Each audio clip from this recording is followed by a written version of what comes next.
His hand hovered just above her knee, fingers trembling slightly, the air between them thick enough to taste. "We don't have to do anything," Marcus whispered, his voice rough like gravel smoothed by water. "But if we do, I need you to know something." Simone looked up at him, her pulse thundering in her throat, her breath shallow. "What?" The golden light from her bedside lamp carved shadows across his face as he leaned closer, close enough that she could see the faint scar above his eyebrow, close enough to count each individual eyelash. "I'm going to remember every second of this," he said slowly, deliberately. "So I'm not rushing a damn thing.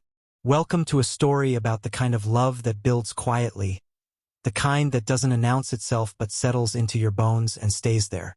I've been creating these stories for a while now because I believe real romance isn't about grand gestures or perfect moments. It's about two people choosing each other in the small, terrifying, beautiful ways that actually matter. If that's what you're here for, if you want more stories that make you feel something real, hit that subscribe button and drop a like. It helps me keep bringing you content that touches your heart. Now let's get into Simone and Marcus's story.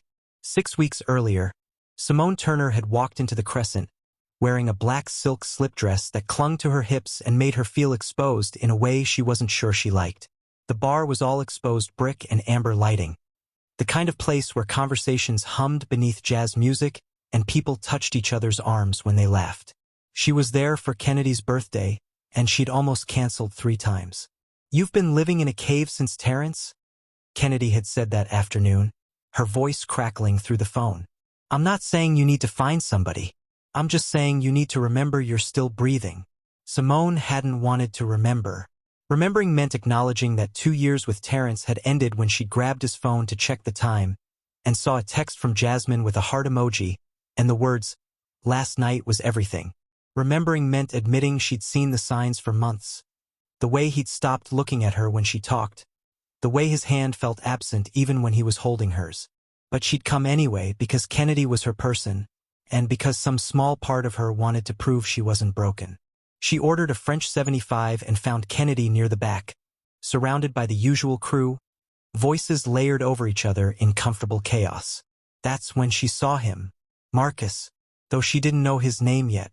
He sat at the edge of the group, one hand wrapped around a glass of whiskey, the other resting on his knee. He wasn't performing for anyone. He just existed, solid and quiet, like he didn't need to prove anything. Dark skin that caught the light, a navy button-down with the sleeves rolled up to reveal strong forearms, a close fade that framed his face perfectly. When he laughed at something Devon said, the sound rolled through her chest.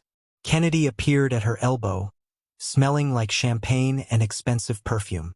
"That's Marcus, Devon's college roommate, single, architect, good man." She paused for effect. "You're welcome." "I didn't ask," Simone said, but her eyes had already drifted back to him. "You didn't have to." An hour dissolved into the noise and warmth of bodies moving through space. Simone found herself at the bar, waiting for another drink, when she felt someone step beside her. Not close enough to touch, but close enough that she could smell cedar and something citrus clean. "You're Simone." His voice was deep, unhurried. She turned.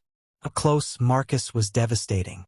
A faint scar above his left eyebrow, gold flecks in his brown eyes, lips that curved slightly when he caught her staring. "And you're Marcus. Kennedy talks about you. Should I be worried?" His smile deepened. "Only if you don't want people knowing you're brilliant, stubborn, and terrible at asking for help." Simone laughed before she could stop herself. "She's a traitor. She cares about you. There's a difference." He paused, his eyes scanning the bottles behind the bar. "You a whiskey person or a champagne person?" She glanced at her empty glass, the lipstick stain on the rim. "Depends on the night." "What kind of night is tonight?" She looked at him then, really looked, and something in her chest loosened. Still deciding. He nodded like he understood exactly what she meant. Like he'd had nights like that too. They didn't talk much after that. But for the rest of the evening, Simone felt the weight of his attention. When she laughed, she wondered if he could hear her across the room. When she glanced up, sometimes he was already watching, and he didn't look away when she caught him. The second time they saw each other was 2 weeks later. Sunday dinner at Kennedy and Devon's apartment. Kennedy had a gift for gathering people, turning her small dining room into a sanctuary of good food and better conversation. Simone hadn't expected Marcus to be there. When she walked in with a bottle of Malbec and saw him standing in the kitchen, sleeves rolled up, chopping onions with practiced precision, her breath caught. "You cook?" she asked, setting the wine on the counter. He looked up and that slow smile appeared again. "You sound surprised.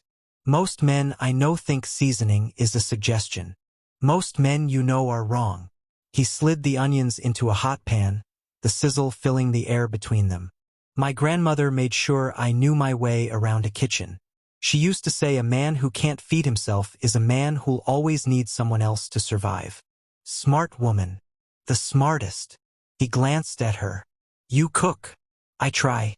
My mom's Jamaican, so I grew up on oxtail and rice and peas that could make you cry. But I can't make it like she does. There's something in her hands I didn't inherit." Marcus wiped his hands on a dish towel, leaning back against the counter. The kitchen light caught the angles of his face. "I don't think it's magic. I think it's repetition. The more you cook something, the more you understand what it needs. When to add heat, when to let it rest." The way he said it, slow and thoughtful, made Simone wonder if they were still talking about food. Dinner was beautiful chaos. 8 people crammed around a table meant for 6, elbows bumping, hands reaching for cornbread and collard greens, laughter spilling into every corner. Simone ended up next to Marcus, their shoulders brushing every time someone passed a dish. He smelled like cedar and warmth, something she couldn't name but wanted to breathe in deeper. When he leaned over to pour her more water, she felt the heat of him, the solid presence of a man who didn't take up space carelessly. After dinner, while Kennedy and Devon argued playfully about whose turn it was to do dishes, Simone stepped onto the balcony. The city stretched below, lights scattered like stars that had fallen to earth. She didn't hear Marcus follow, but suddenly he was there, leaning on the railing beside her, close enough that she could hear him breathe. "You okay?" he asked quietly. "Yeah, just needed air."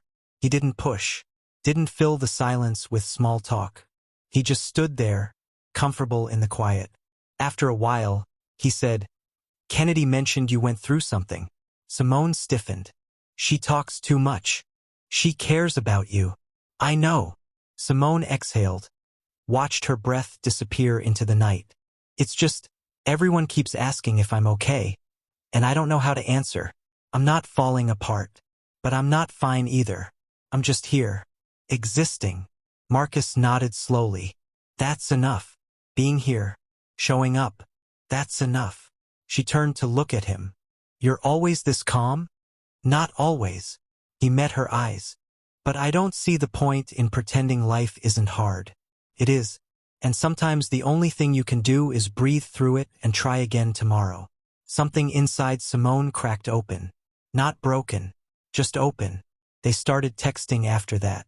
Small things at first. Marcus sending her a photo of a building he was designing, all glass and clean lines, light pouring through in geometric patterns. Simone replying with a picture of her mother's cat, who hated everyone except her. Conversations that stretched past midnight, the kind where you lose track of time because the person on the other end feels more real than the darkness around you. One message at 2 a.m. "Do you believe people can start over?" His reply came 3 minutes later. "I think we start over every morning. The question is whether we're brave enough to do it differently." 3 weeks after the dinner, Marcus texted her, "Coffee tomorrow? No agenda. Just want to see you." Simone stared at the message for 10 minutes. Her thumb hovered over the keyboard. She almost said no. Not because she didn't want to go, but because she did desperately, and that terrified her. But Kennedy's voice echoed in her head. "You need to remember you're still breathing." She typed back, "Yes." They met at a small place in East Atlanta, mismatched furniture and sunlight pouring through tall windows. Marcus was already there when she arrived, sitting in the corner with 2 cups in front of him. "I didn't know what you liked," he said as she sat down. "So I got you an oat milk latte and a regular coffee." Figured you could choose. Simone's throat tightened. Such a small gesture. Such careful attention. Oat milk's perfect. They talked for 3 hours. Marcus told her about growing up in Savannah, how his father had been a carpenter and taught him to see the beauty in structure, in the way things fit together. Simone told him about her work as a grant writer, how she loved advocating for people, but sometimes felt like she was pouring from an empty cup, giving pieces of herself she didn't know how to refill. He listened, really listened, not just waiting for his turn to speak. "Why aren't you with someone?" Simone asked at one point, her fingers wrapped around the warm mug. Marcus stirred his coffee slowly. "I was engaged, actually, 3 years ago." Simone's heart skipped. What happened? She wanted me to be someone I wasn't. More aggressive, more loud, more ambitious in ways that didn't feel like me. And for a while, I tried to be that person. He paused. But it wasn't sustainable. So I ended it. That must have been hard. It was. But staying would have been harder. He looked at her directly. "What about you?" Simone sighed. "Terrence. 2 years. I thought we were building something real, but he was building something else with someone else." "I'm sorry." "Don't be." She paused. "Okay, that's a lie. I'm still angry sometimes. But I'm also relieved. Because at least I'm not pretending anymore." Marcus reached across the table. His hand covered hers, warm and steady. The touch was brief, but it burned. "You deserve someone who doesn't make you pretend." Simone's eyes filled. "So do you." The weeks blurred together after that. Coffee turned into walks through Piedmont Park, their shoulders brushing, fingers occasionally tangling, and then letting go like they were testing the weight of something fragile. Walks turned into dinners where they lingered over empty plates, conversation flowing like water. Dinners turned into long drives with no destination, just music and silence and the comfortable presence of each other. Simone learned that Marcus hummed when he concentrated, that he kept a sketchbook full of building designs he never showed anyone, that he called his grandmother every Sunday without fail. Marcus learned that Simone organized her books by color, that she cried at Pixar movies, that she bit her bottom lip when she was nervous or trying not to say something she wanted to say. One Saturday afternoon, about 6 weeks into whatever they were building, Marcus took her to the High Museum. She'd mentioned once, months ago in a text she thought he'd forgotten, that she hadn't been in years. But he'd filed it away like he filed away everything she told him. They wandered through galleries, their hands finding each other and then letting go, like a conversation in silence. In front of an abstract painting, all blues and grays bleeding into each other, Simone stopped. "Can I ask you something?" Her voice was small. "Always." "What are we doing?" She didn't look at him. "I mean, what is this?" Marcus turned to face her fully. Around them, people moved past in blurred motion, but it felt like they were the only 2 people in the world. "What do you want this to be?" "I don't know." She looked down at her hands. "That's the problem. I like you. A lot. But I'm scared of what that means." "Scared of what?" "Of trusting someone again. Of being wrong again." Her voice broke slightly. "Of you realizing I'm not worth the effort." Marcus's jaw tightened.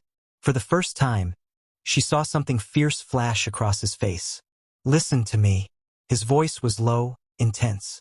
"Whatever Terrence made you feel about yourself, that's on him. Not you. You are worth effort. You're worth patience. You're worth showing up for every single day." Simone's eyes filled with tears. "You don't know me well enough to say that." "I know enough." He stepped closer. "I know you remember everyone's coffee order. I know you cry at commercials with dogs in them. I know you work yourself too hard because you think you have to earn your place in the world. And I know that when you laugh, really laugh, it sounds like the best thing I've ever heard." A tear slipped down her cheek. "Marcus." "I'm not him, Simone. I'm not gonna hurt you like that. But I can't make you trust me. That's something you have to choose." She wiped her eyes, her hand shaking. "I want to choose you. I'm just scared I forgot how." He reached up, gently brushing another tear away with his thumb. "Then we'll figure it out together. No rush, no pressure. Just us. Just us," she repeated, and it sounded like a vow. That night, They sat in Marcus's car outside Simone's apartment, the engine off, the silence between them heavy with everything unspoken. They'd grabbed Thai food after the museum, easy conversation flowing like it always did. But now there was something electric in the air, something terrifying and inevitable. "Thank you for today," Simone said softly. "You don't have to thank me." Marcus's hand rested on the gear shift between them. "I wanted to be with you." She turned to look at him, really look at him. In the streetlight filtering through the windshield, his face was all angles and shadows and beauty. "Marcus, I need to tell you something." "Okay. I haven't been with anyone since Terrence. Not because I was hung up on him, but because I didn't want to feel that vulnerable again. That exposed." She paused, gathering courage like stones in her palm. "But with you I want to try. I want to let you in. I'm just terrified I'll mess it up." Marcus unbuckled his seatbelt and shifted to face her fully. "You won't mess it up. And even if things get complicated, we'll work through it." "How are you so sure?" "Because I see you, Simone, the real you, and I'm not going anywhere." She leaned forward, and he met her halfway, their lips coming together in a kiss that was soft and searching and full of questions neither of them could answer yet. It wasn't their first kiss. They'd shared a few over the past weeks, tentative and sweet, but this one felt different. This one felt like a door opening. When they pulled apart, Simone was breathing hard. "Come upstairs with me." Marcus searched her eyes, his hand cupping her face. "Are you sure?" "I'm sure." Inside her apartment, the air felt different, charged with possibility and fear and want. Simone turned on the lamp, casting warm amber light across her living room. Marcus stood near the door, giving her space, and she loved him for that, for always letting her set the pace, for never assuming. "You want something to drink?" she asked, her voice shaky. "Simone." He said her name like a prayer, like something sacred. "Come here."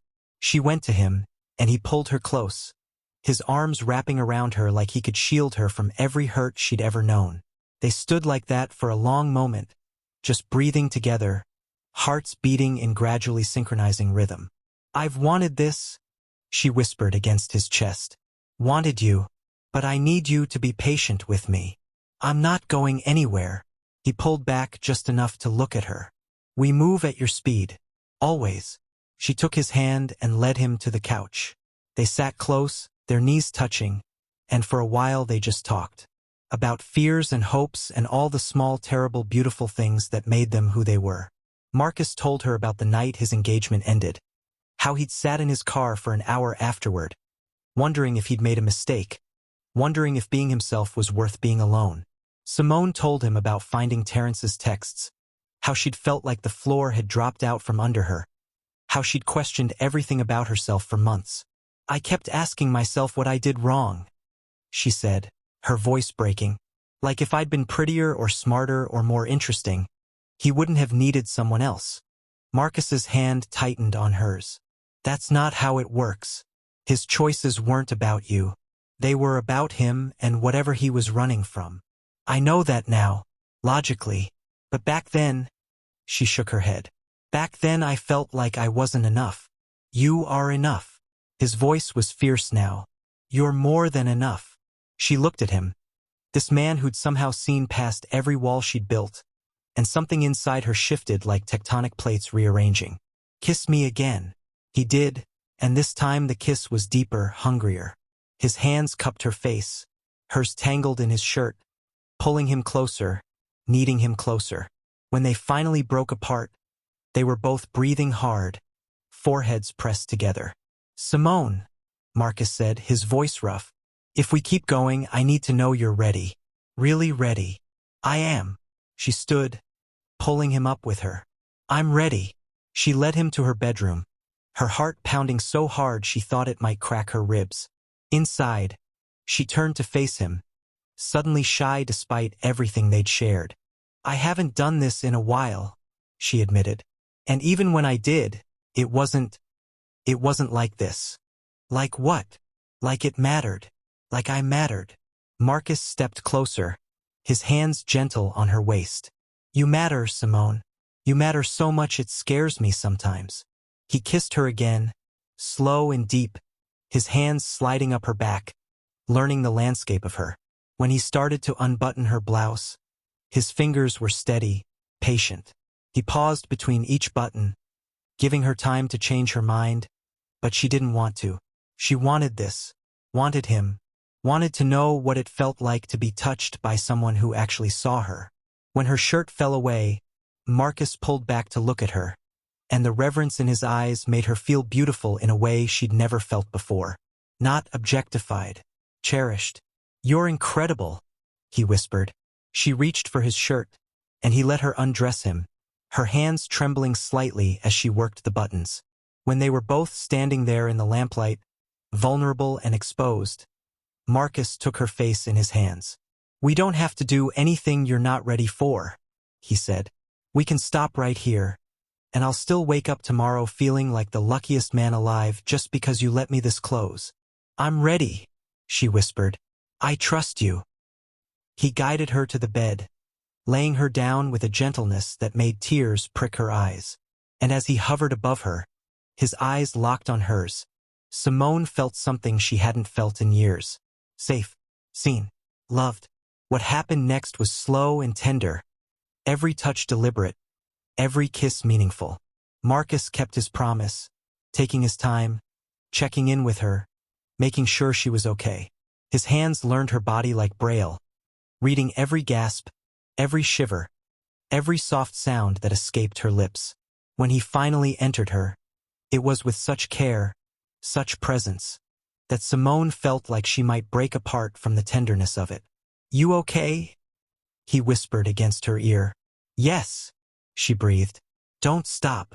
He moved slowly, steadily, his forehead pressed to hers, their breath mingling in the small space between their mouths. And when Simone came apart in his arms, it wasn't just physical. It was everything, all the conversations, all the quiet moments, all the trust they'd built, culminating in something that felt sacred. Afterward, they lay tangled together, Simone's head on Marcus's chest, his fingers tracing lazy patterns on her back. The world outside had faded away, leaving only the two of them and the steady rhythm of their breathing. "You okay?" he asked softly, his lips against her hair. Simone smiled against his skin, feeling the steady thump of his heart beneath her ear. "I'm more than okay." "Good." He kissed the top of her head. "Because that was... I don't even have words." "Me neither." She propped herself up to look at him, her hand resting on his chest. "Thank you." "For what?" "For being patient. For seeing me. For making me feel like I'm worth something." Marcus's expression grew serious. He reached up, tucking a strand of hair behind her ear. "Simone, you are worth everything. And I'm going to spend as long as you'll let me proving that to you." She kissed him, soft and sweet, and in that moment, she believed him. But the thing about real life is that it doesn't stop just because you've found something beautiful. And in the weeks that followed, Simone and Marcus had to navigate the messy reality of building something real. Started small. A missed text here, a miscommunication there. Marcus got swamped with a major project, a mixed-use development in Midtown that demanded 16-hour days and weekends at the office. Simone, feeling the old insecurities creep in like fog under a door, started to wonder if he was pulling away. Instead of asking, she withdrew, giving him space she thought he needed, space she thought he was asking for without words. One Friday night, 3 weeks after they'd first been together, Marcus showed up at her door unannounced.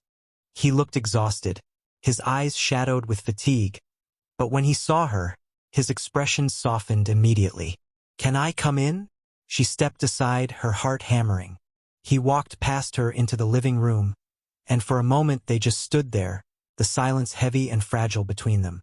"I'm sorry," he said finally, his voice rough. "I know I've been distant.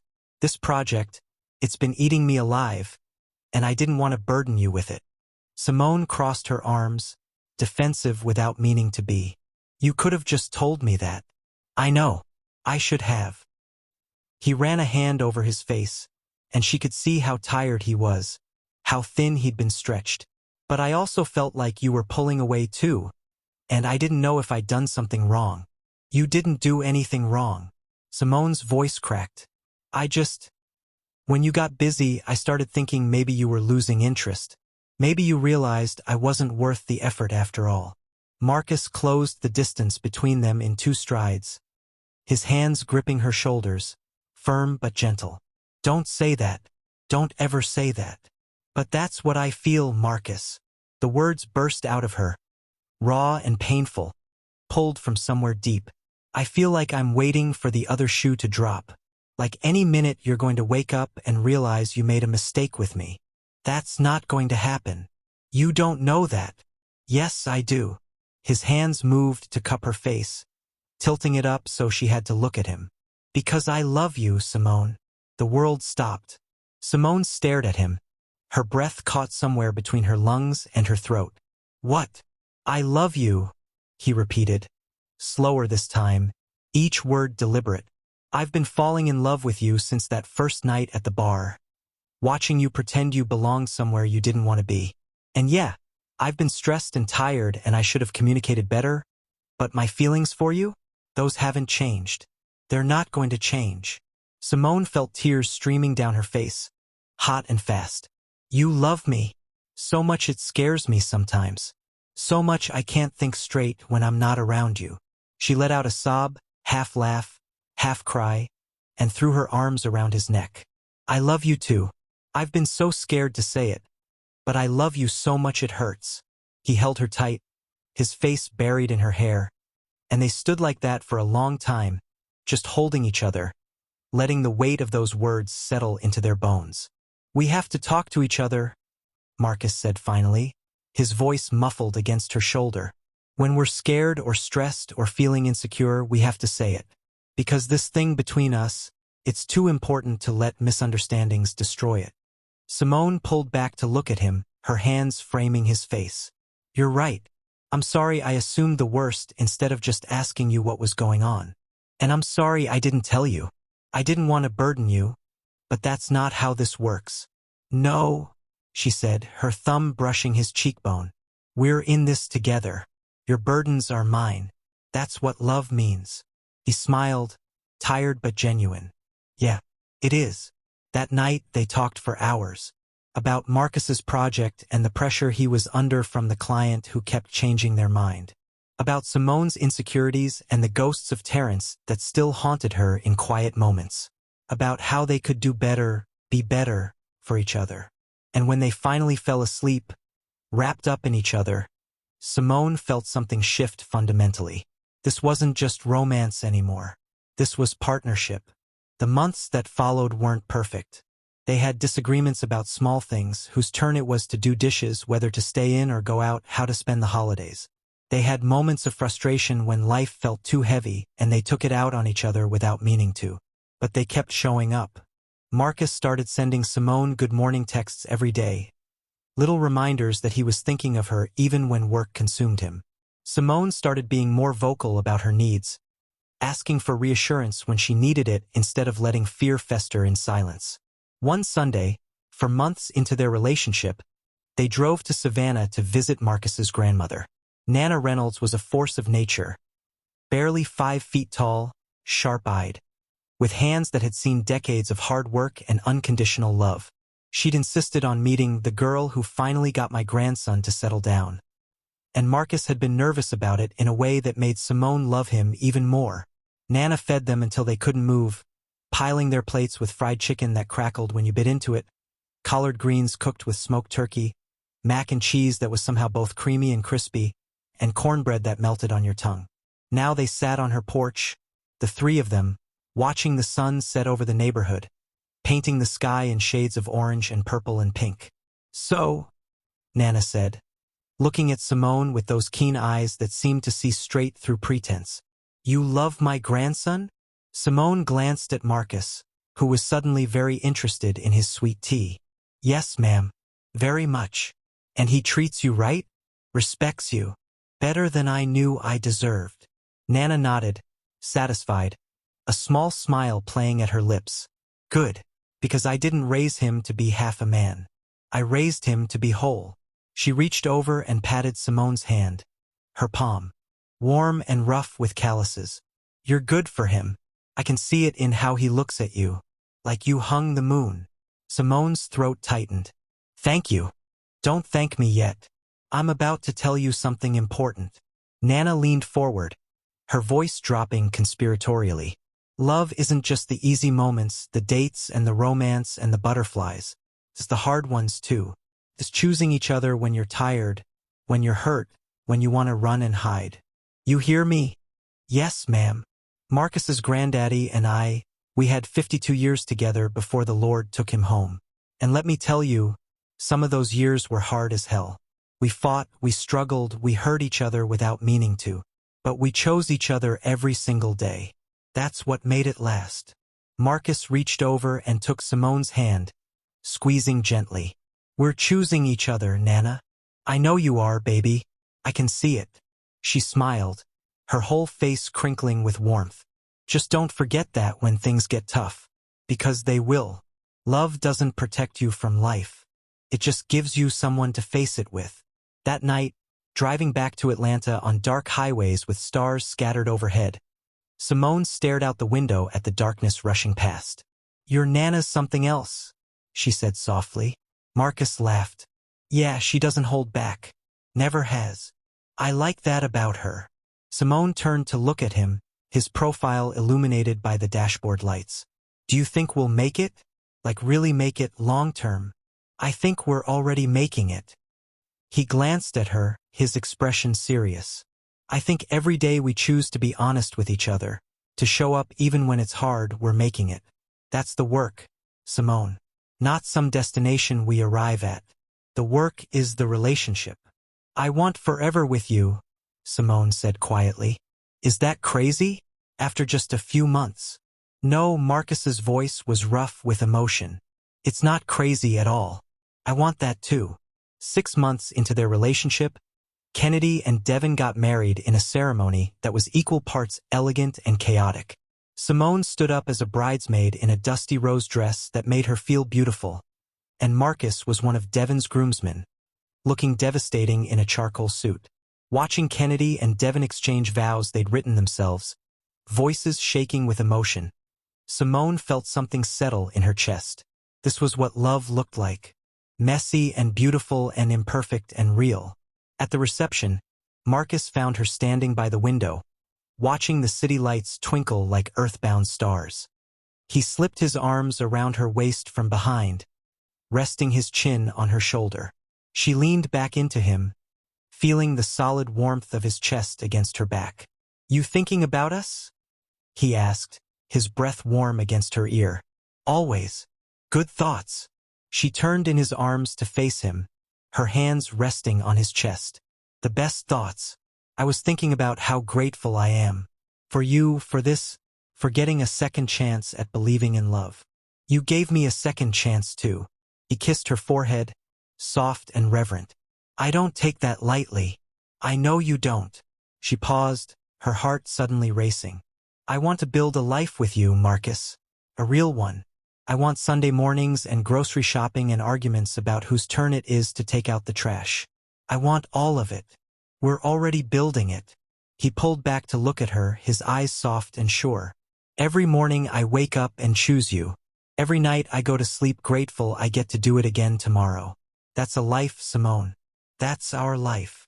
She kissed him, slow and deep, not caring who saw, not caring about anything except this moment, this man. This love they'd built from honesty and patience and choosing each other every day. When they pulled apart, she was smiling through tears.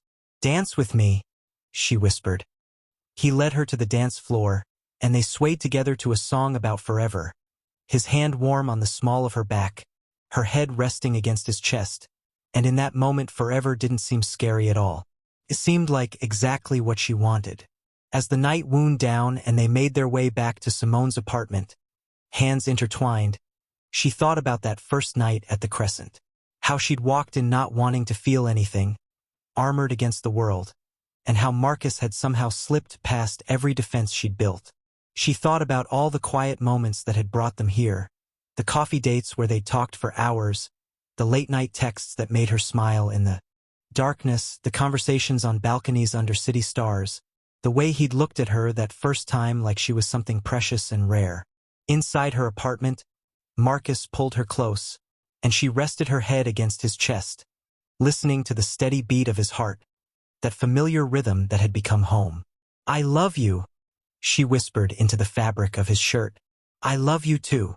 He kissed the top of her head, his arms tightening around her. "And I'm going to keep loving you, slow and gentle and fierce, for as long as you'll let me." Simone smiled against his chest, feeling more at home than she'd ever felt anywhere.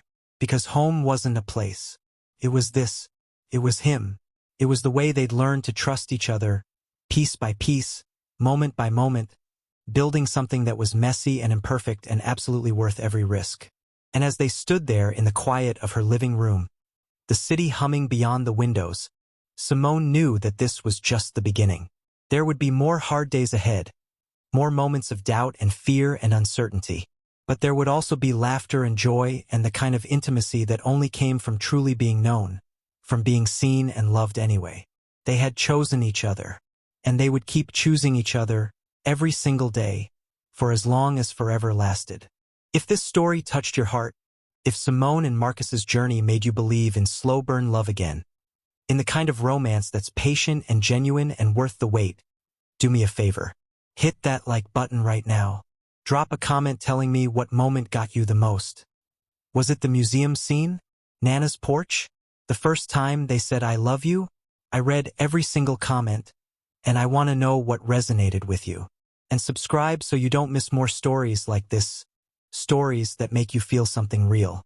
Share this with someone who needs to hear that real love, the kind that builds slowly and lasts, is out there waiting. Thank you for being here, for letting me share this with you, for believing in love with me. Until next time, keep choosing the people who choose you back.